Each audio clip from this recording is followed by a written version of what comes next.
Giving a second chance to someone who deliberately hurt you is like handing back the knife that cut you. You hope this time they'll use it differently, perhaps to protect, to build, or to share. But deep down, you know the truth. Once that blade has tasted betrayal, the hand that wields it is unlikely to change. The question is not whether they can harm you again. The question is, why would they choose not to, when you've already shown them that forgiveness comes with easy access? We live in a world that often glorifies endless forgiveness. People tell you, everyone deserves another chance, or holding on to hurt makes you bitter. But Stoicism draws a clear line between forgiveness of the heart and access of the hand. To forgive is noble. It frees you from bitterness. But to give someone who wounded you deliberately another opening to your life, that is not nobility. It's self-betrayal. Think about it. How many times have you allowed someone back in, only to be disappointed by the same pattern? A friend who swore they'd never gossip again, yet whispered your secrets the next week. A partner who promised change, yet repeated the same betrayal. A colleague who assured you the mistake wouldn't happen again, yet stabbed you in the back the moment opportunity arrived. You don't just suffer once, you suffer twice, 3 times, 10 times, because you mistake forgiveness for permission. The Stoics understood this cycle well.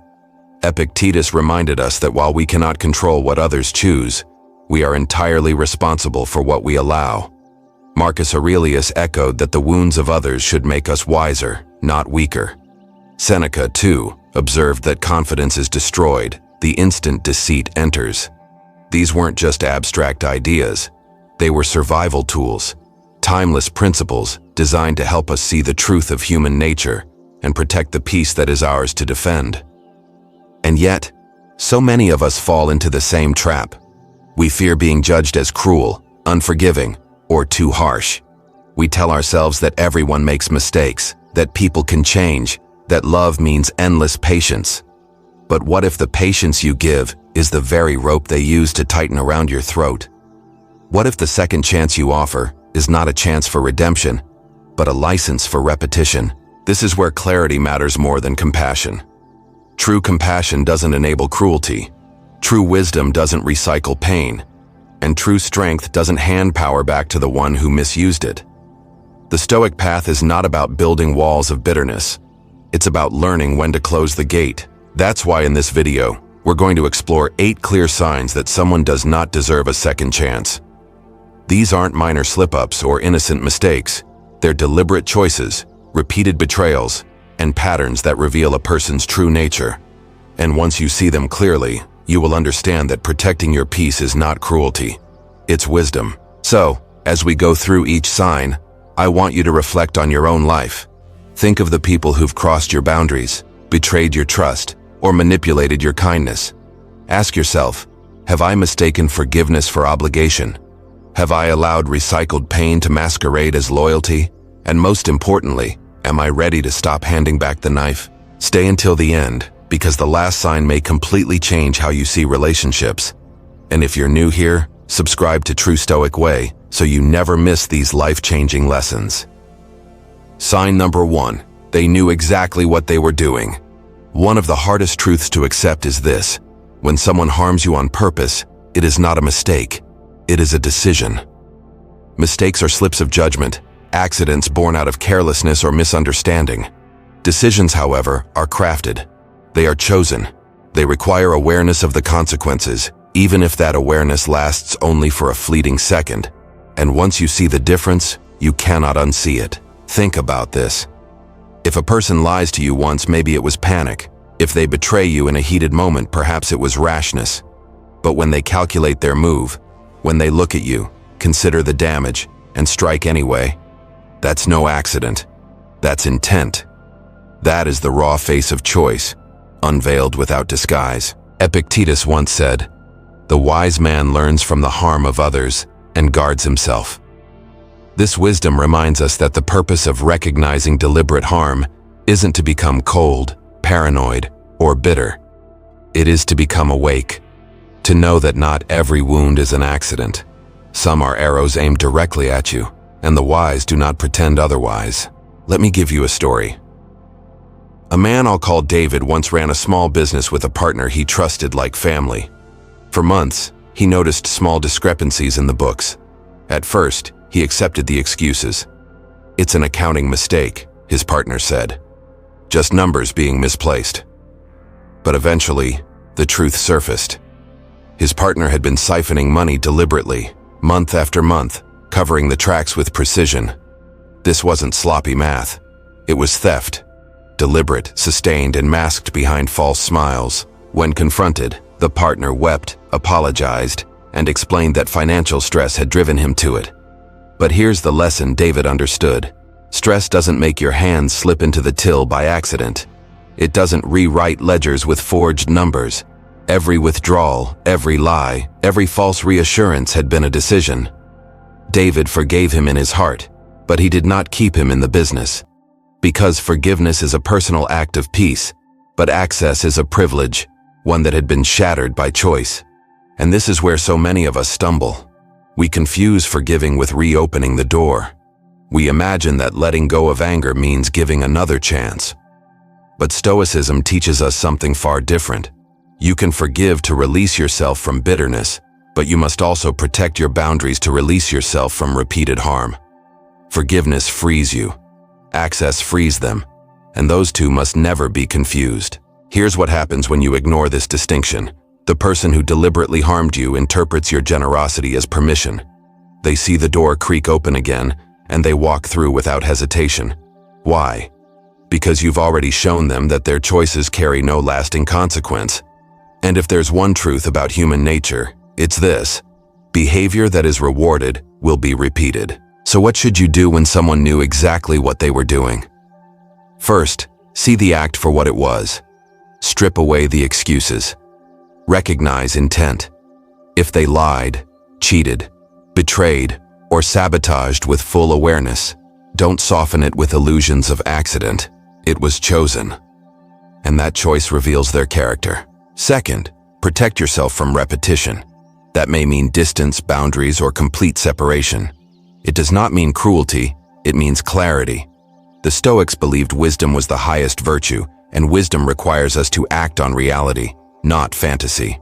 Third, carry the lesson forward without bitterness. You do not need to become suspicious of everyone. You simply need to sharpen your vision. Learn who has earned your trust and who has proven unworthy. At the end of the day, intentional harm changes the relationship forever. A mistake can be repaired. A deliberate wound cannot be undone. You may let go of the anger, but you must also let go of the illusion that this person deserves another opening into your life.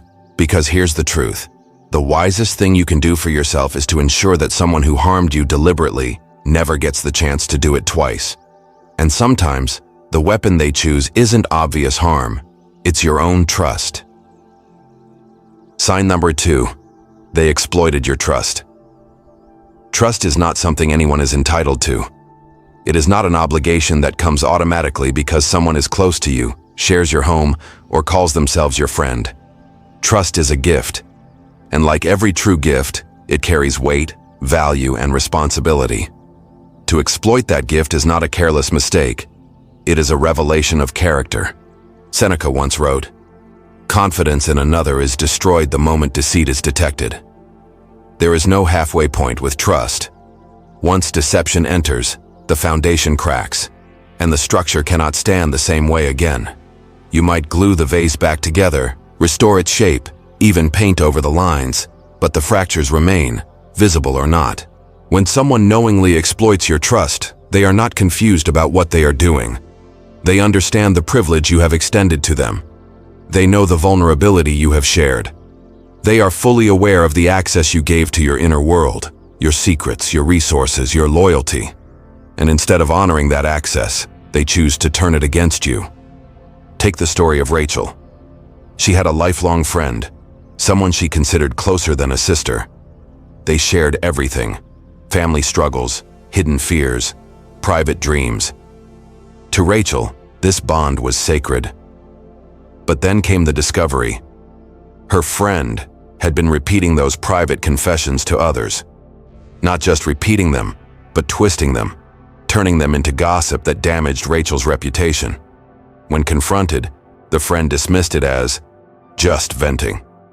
No harm intended, she claimed, but Rachel knew better. Venting is careless. What her friend did was deliberate.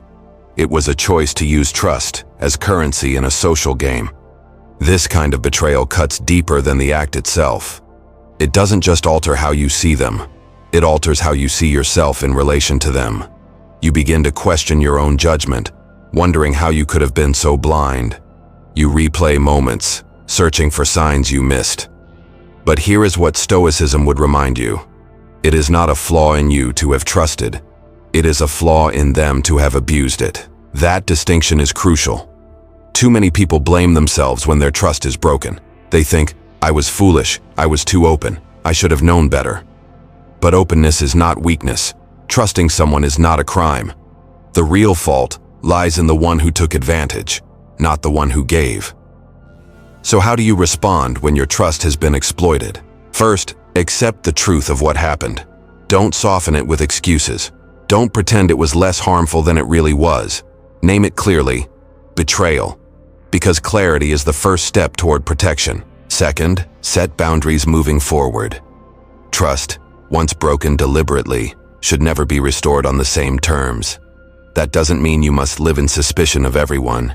It means you choose carefully.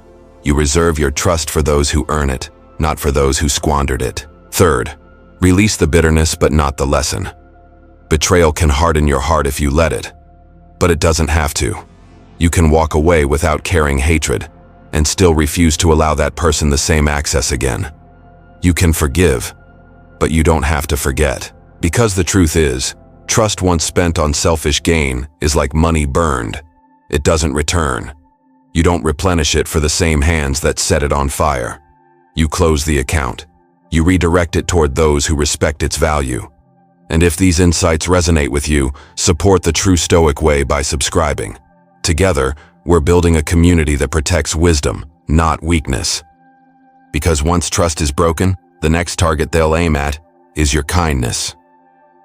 So number 3, they saw your kindness as weakness. There is a dangerous misconception some people carry, not about themselves, but about you. They mistake kindness for weakness. They look at your patience and call it passivity. They look at your generosity and call it naivety. They look at your forgiveness and call it fragility. And when such people cross your path, they do not see your goodness as strength. They see it as an open door. Here's the truth. Kindness is not accidental. It is intentional. It is a discipline. It takes far more strength to remain patient than to lash out in anger. It takes more inner power to give than to take, to stay compassionate in a world that rewards selfishness. But to the wrong kind of person, this discipline is not admirable. It is exploitable. Marcus Aurelius warned us of this very danger when he said, "Mercy without wisdom is wasted on the ungrateful." The Stoics understood that compassion must be coupled with discernment. Without it, mercy does not transform, it enables. Take David's story. At work, he had a co-worker who was always behind on projects, always asking for help, always leaning on others to cover mistakes. David, being generous by nature, stepped in again and again.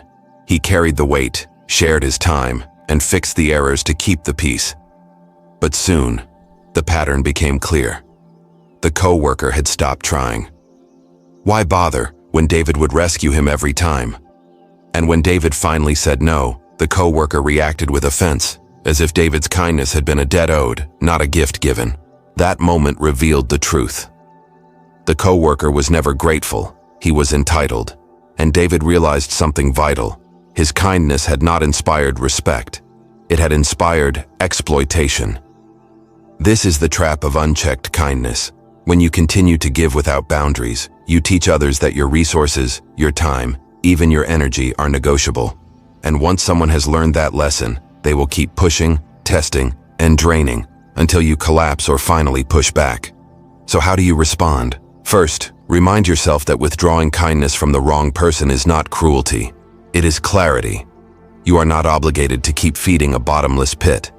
You can remain polite, civil, even respectful, while refusing to be used. Second, remember that kindness without boundaries is not kindness at all. It is self-neglect. The Stoics believed that self-respect is the foundation of every virtue. When you allow others to trample your limits in the name of being good, you are not being virtuous. You are being consumed. Third, understand that protecting your energy does not make you less compassionate. It makes you wiser. True compassion is directed where it can grow, not where it is drained. When you take back kindness from the ungrateful, you are not punishing them. You are protecting yourself. Because kindness given into the wrong hands doesn't flourish. It doesn't multiply.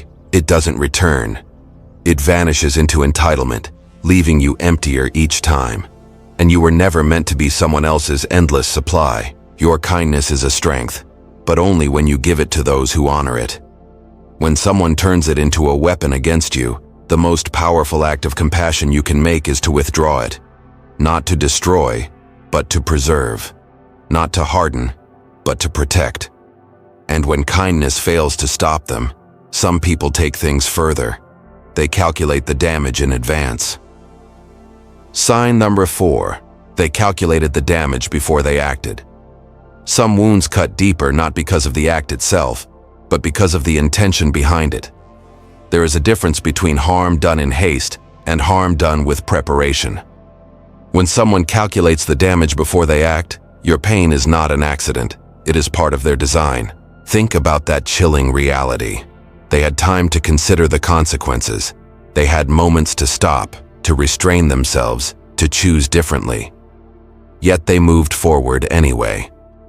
In their private balance sheet, your trust, dignity, or well-being weighed less than whatever they hoped to gain. That is not a lapse in judgment. It is a declaration of values, and in their values, you were expendable. Marcus Aurelius once said, "He who acts unjustly has already harmed himself."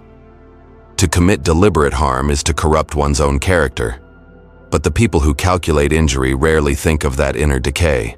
They are consumed with the prize they hope to win: control, profit, revenge. They see only their outcome, not the moral cost. Consider Claire's story. She and her business partner had built their company from the ground up. Years of late nights, sacrifices, and shared dreams bound them together, or so she thought. One day, Claire discovered that her partner had secretly registered a new company months earlier. He had been siphoning clients, using the same resources they shared, carefully hiding transactions to cover his trail. This was not an impulsive betrayal. It was calculated, deliberate, orchestrated step by step. And when Claire confronted him, he did not even deny it. He justified it, as though the profit outweighed the destruction of their partnership. This is the mark of calculated betrayal.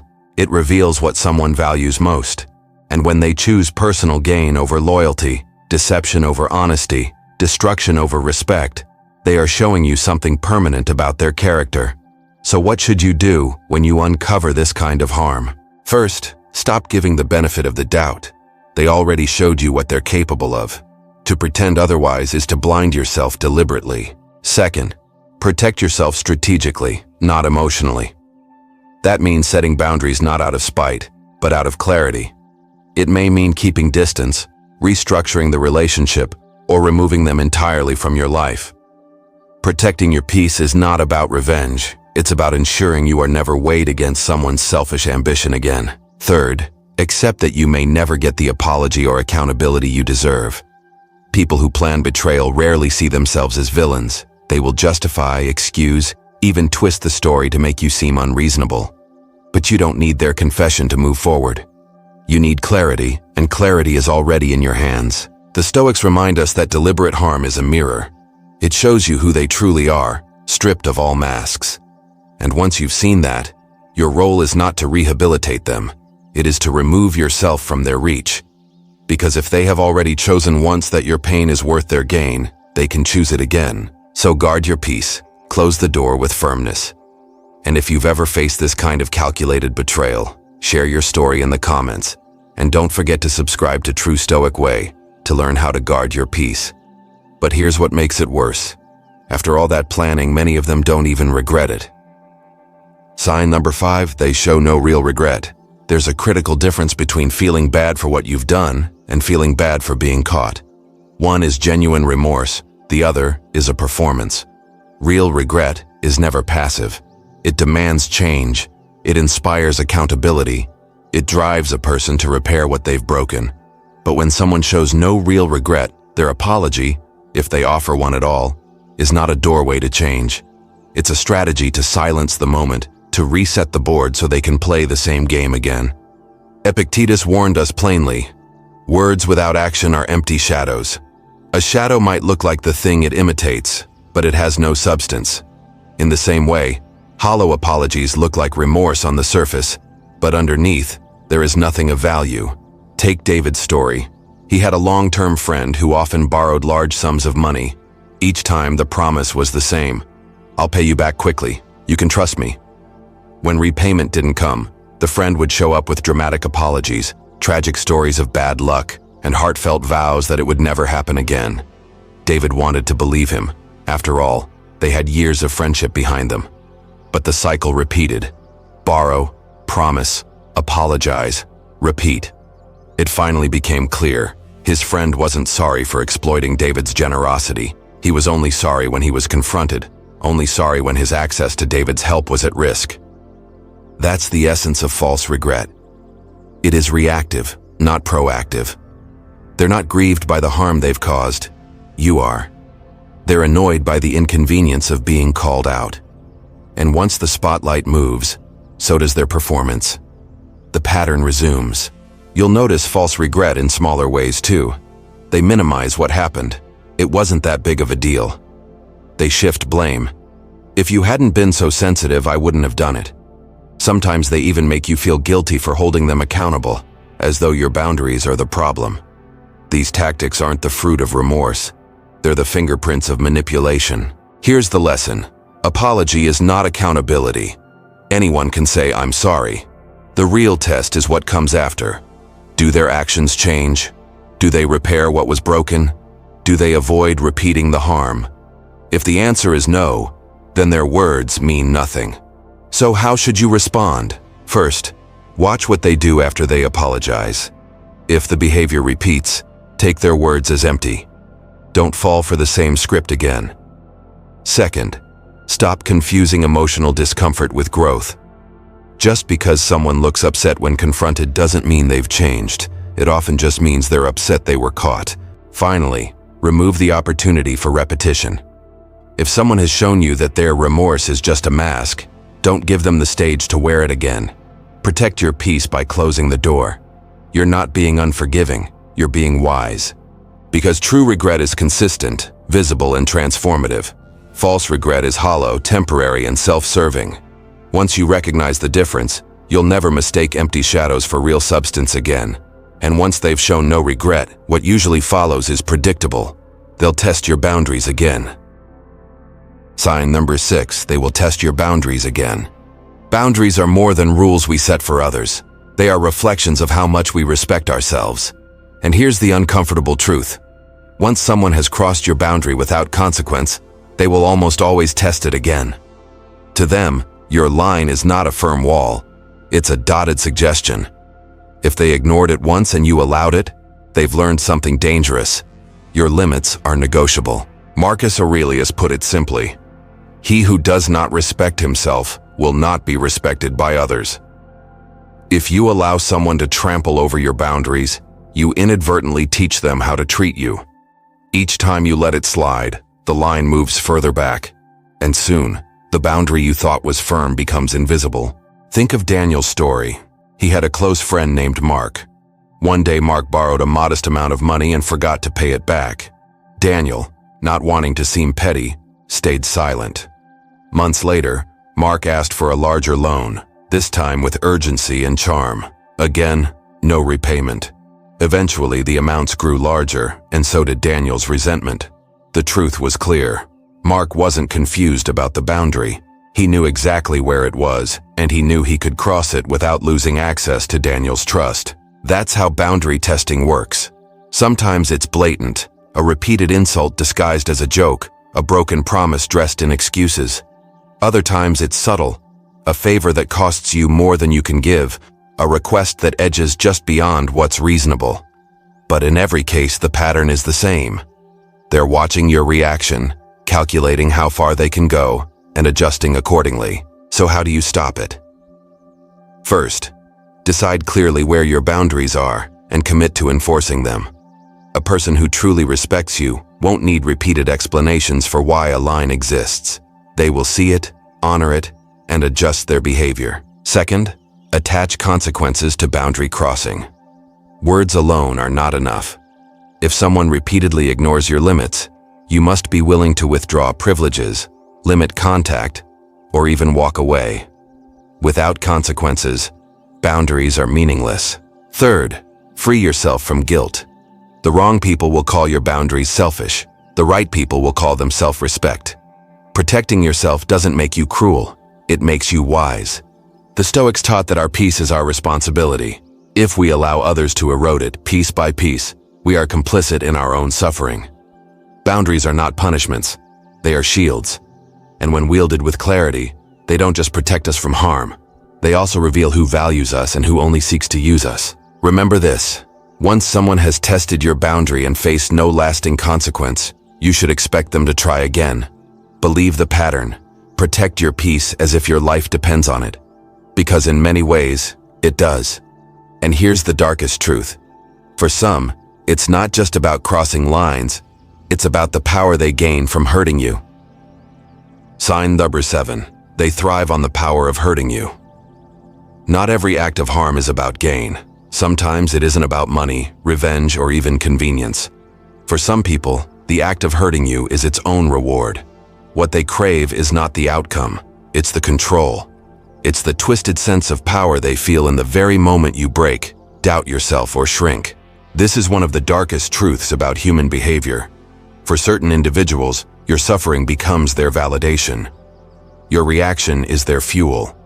The more you flinch, explain, or plead, the more significant they feel. They don't seek fairness. They don't seek peace. They seek domination. Seneca captured this reality when he wrote, "The man who injures another injures himself more." From a moral standpoint, this is true. In choosing harm, they corrupt their own character. But in the immediate moment, many don't notice that decay. What they see instead is the satisfaction of winning, the rush of bending another person to their will. Take Claire's story. She had a colleague named Lisa, who on the surface appeared friendly and professional. Yet whenever Claire presented an idea at work, Lisa would quietly undermine it. Not through outright sabotage, but with subtle comments, small seeds of doubt planted in the boss's mind. Claire finally confronted her, expecting at least some semblance of remorse. Instead, Lisa smirked and said, "I guess I just have influence." That single sentence revealed everything. Lisa's behavior had nothing to do with the ideas or the work itself. It was about the thrill of control, the pleasure of knowing she could shape outcomes and diminish someone else's confidence. It was a game, and Claire's frustration was her prize. When someone thrives on the power of hurting you, the danger isn't just in the damage they cause. It's in the fact that they see harm as a source of strength. To them, it's proof of superiority. And if you grant them a second chance, you don't just forgive the act, you hand them back the very power they misused. So how do you respond? First, recognize the pattern without taking it personally. Their need to dominate reflects their emptiness, not your worth. People who thrive on causing pain are revealing more about their own weakness than about your value. Second, create distance. If you must interact, keep it minimal, transactional, and stripped of emotional weight. Don't give them the performance they crave. If your reaction fuels them, then detachment starves them. Third, reclaim your power by walking away. The greatest strength lies in refusing to play their game. You owe nothing to those who find joy in your pain. Stoicism teaches us that dignity is found not in retaliation, but in self-mastery, the calm refusal to be controlled. This isn't about bitterness. It's about clarity. When you recognize that someone feeds off your hurt, you understand that allowing them access again is not compassion. It is surrender. And surrendering your peace is the one thing you cannot afford. If you refuse to let such people control your emotions, subscribe to True Stoic Way. Here we choose clarity and strength over manipulation. And that leads to the final realization: you deserve more than recycled pain. Sign number 8. You deserve better than recycled pain. Life is too short to walk in circles with people who have already shown you who they are. Forgiveness is noble, yes, but forgiveness does not require you to step back into the same fire. To forgive in your heart is freedom. To return to the source of harm is captivity. This is the trap many fall into. They confuse kindness with obligation, loyalty with self-destruction. They believe that if they forgive, they must also reopen the door. But the Stoics saw this with piercing clarity. Epictetus wrote, "Detach with dignity. Not everyone deserves your return." Detachment is not cruelty. It is protection. It is choosing growth over repetition, clarity over delusion, dignity over the endless recycling of pain. Think of Daniel. He had a childhood friend, Rob, who seemed to carry the title friend, but none of the weight of loyalty. Over the years, Rob betrayed him repeatedly, lying about money, spreading rumors, even twisting Daniel's generosity into leverage. Each time, Rob apologized just enough to earn another chance. Each time, Daniel convinced himself it would be different. But nothing changed. Until one day, Daniel realized the truth. He wasn't giving Rob another chance because Rob had changed. He was giving him another chance because he hadn't accepted reality. The cycle continued not because Rob was persuasive, but because Daniel was unwilling to close the door. When he finally did, the shift was immediate. He didn't feel cruel. He felt free. That's the liberation of rejecting recycled pain. You are not condemning someone. You are rescuing yourself. You are choosing to respect your own time, your own peace, your own dignity, instead of wasting them on someone who has already shown you they will not change. Here's the truth. Every time you step back into the same cycle, you betray yourself. You ignore the lessons already paid for in pain. You allow yesterday's wounds to dictate tomorrow's suffering. That is not loyalty. It is self-neglect. So how do you break the cycle? First, recognize that boundaries are not punishments. They are shields. Refusing someone access after repeated betrayal is not an act of cruelty. It is an act of clarity. Second, release the need for their understanding. Closure does not require their agreement. They may call you cold, distant, or unforgiving, but those words are only the cries of someone losing their chance to repeat the pattern. Third, keep your eyes forward. The future you deserve is not behind you, trapped in the ruins of recycled pain. It is ahead, in the direction of growth, joy, and people who truly value you. You can forgive and still walk away. You can love someone and still refuse to enter the same loop. You can hold compassion in your heart while holding the door firmly shut. That is not contradiction, it is wisdom. Because when you stop recycling pain, you step into the life you were meant to live. Conclusion. We have walked through 8 unmistakable signs that reveal when someone should never be given a second chance. These are not small mistakes or innocent slips. They are deliberate choices, repeated betrayals, and patterns that reveal a person's true character. First, we saw that when someone harms you intentionally, it is not an accident, it is a decision. Second, we saw how some will take the very gift of your trust and weaponize it against you. Third, we exposed how others mistake kindness for weakness, treating your generosity not as virtue but as vulnerability. Fourth, we examined the chilling reality of calculated betrayal, when harm is mapped out step by step, as if your suffering were a cost they were willing to pay. Fifth, we uncovered the emptiness of false regret, apologies that are shadows, words without action, performances without change. Sixth, we recognized how once a boundary is crossed without consequence, it will almost always be tested again, until you make it unshakable. Seventh, we faced one of the darkest truths. For some, hurting you is not about gain, but about power, the thrill of control at your expense. And finally, in the 8th sign, we affirmed that you deserve better than recycled pain. Forgiveness does not mean re-entering the same loop. Closure does not require return. Taken together, these 8 truths form a shield. They are not meant to harden you into bitterness, but to awaken you into wisdom. Stoicism does not call us to hate, nor to retaliate. It calls us to clarity, to forgive within, but to guard without, to release anger, but also to refuse repeated harm. You can let go of resentment and still refuse entry. You can wish someone well in your heart, while knowing they should never walk the path beside you again. That is not cruelty. It is wisdom. It is the very practice of Stoic philosophy, focusing not on what others do, but on what you choose to allow. And here is the closing reminder.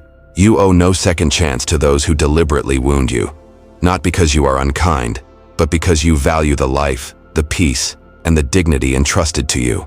Brothers and sisters, if this message gave you strength, subscribe to True Stoic Way. Join a community where wisdom is armor, peace is power, and no manipulator can steal your clarity again. Hit like, share this with someone who needs it, and let's keep walking the True Stoic Way together.